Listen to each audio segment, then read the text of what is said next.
રુદરપુરામાં સરકારી જમીન પરથી ડિમોલિશન લઈ પાલિકા કચેરીએ મોરચો।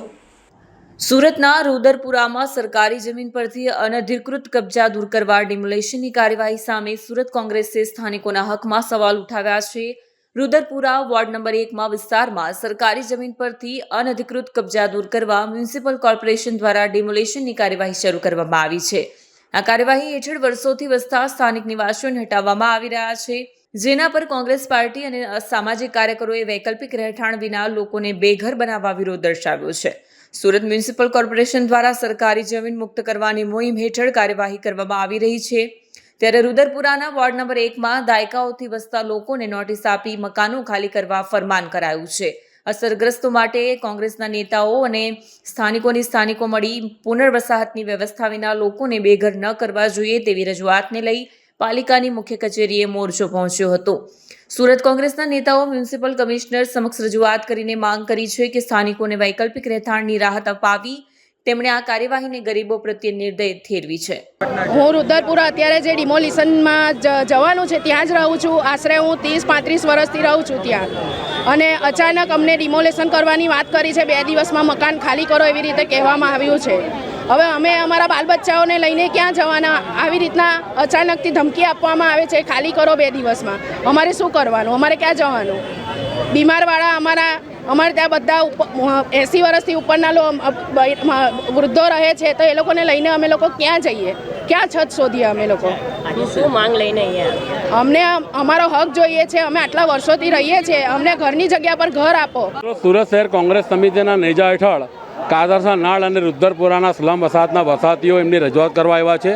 રજૂઆતનો મુખ્ય મુદ્દો એ છે કે ત્યાં સરકારી જમીન છે અને નવાબ મીરની ખાનગી ટ્રસ્ટની જમીન છે, જે જમીન પર નવું પોલીસ સ્ટેશન બનાવવા માટેની કવાયત વહીવટીતંત્ર દ્વારા હાલ હાથ ધરવામાં આવેલ છે, અને પોલીસ વિભાગના ડેપ્યુટી કમિશનર કક્ષાના કે એસીપી કક્ષાના અધિકારીઓ આવીને જે સ્લમ વસાહતીઓને કે જાણે તમામ સ્લમ વસાહતીઓ અસામાજિક તત્વો હોય, ગુંડા તત્વો હોય, એ ભાષામાં વાત કરે છે, એની સામે અમને સૌથી પહેલાં તો વિરોધ છે। અને તમારે કોઈ અદ્યતન પોલીસ સ્ટેશન બનાવવું હોય, એનો વિકાસ કરવો હોય, તો ગરીબોનો વિનાશ કરીને વિકાસ કરવા જશો તો એ કોઈપણ સંજોગોમાં અમે ચાલવી નહીં લઈએ।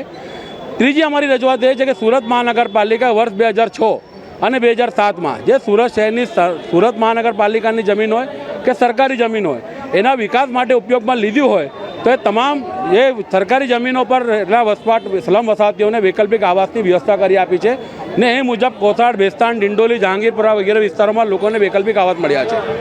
2010ની અંદર સુરત મહાનગરપાલિકા એક ઠરાવ કરેલો રીડેવલપમેન્ટનો ઝૂંપડપટ્ટીનો, જે અંતર્ગત ભીમનગર ઝૂંપડપટ્ટી અને કમરુનગર લિંબાયતની ઝૂંપડપટ્ટીને ભીમનગર ઉધનાની ઝૂંપડપટ્ટીની જગ્યા પર રીડેવલપમેન્ટ કરીને ફાળવવામાં આવ્યા છે।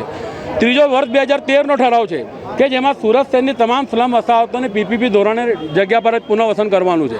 અમારી મુખ્યત્વે માંગણી આ છે કે આ જે પ્રજા છે, આ જે લોકો છે, પાછલા 65 વર્ષથી સ્થળ પર રહે છે, કોઈ આકાશથી ઉતરેલી એલિયન નથી। સુરત મહાનગરપાલિકામાં વિકાસ અર્થે જેમ સરકારી કામમાં જે કંઈ સરકારી જમીનો પર જેનો દબાણ હતો તમામને વૈકલ્પિક આવાસ માનવતાના ધોરણે ફાળવ્યા છે ભૂતકાળમાં, તો આ નીતિ નિયમ મુજબ આ સ્લમ વસાહતના વસાહતીઓને પણ વૈકલ્પિક આવાસની ફાળવણી કરવામાં આવે એ રજૂઆત કરવા માટે આવ્યા છે।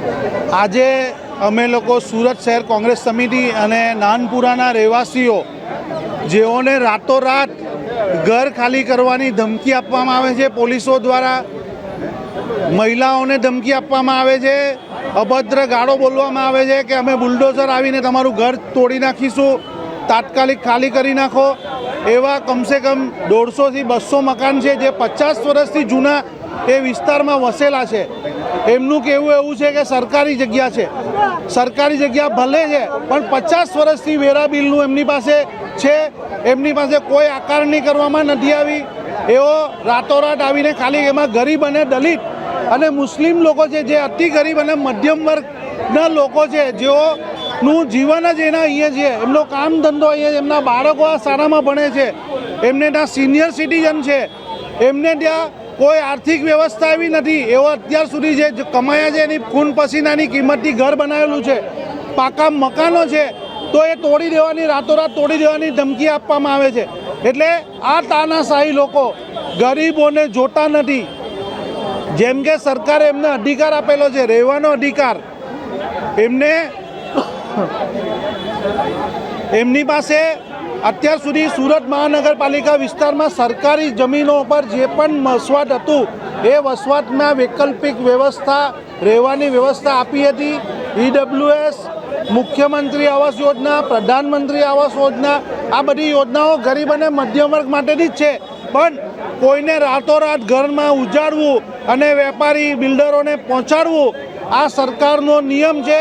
અને તેઓએ જે સરકાર લોકોને ડરાવી ધમકાવી અને જમીનો ખાલી કરાવી રહ્યા છે, ત્યારે અમે આજે આ ગરીબોને લઈને અહીંયા આવ્યા છે કે એઓને વૈકલ્પિક વ્યવસ્થા આપવામાં આવે, એ લોકોનું ઘર ખાલી કરવા માટેનું ચોક્કસ કારણ કહેવામાં આવે.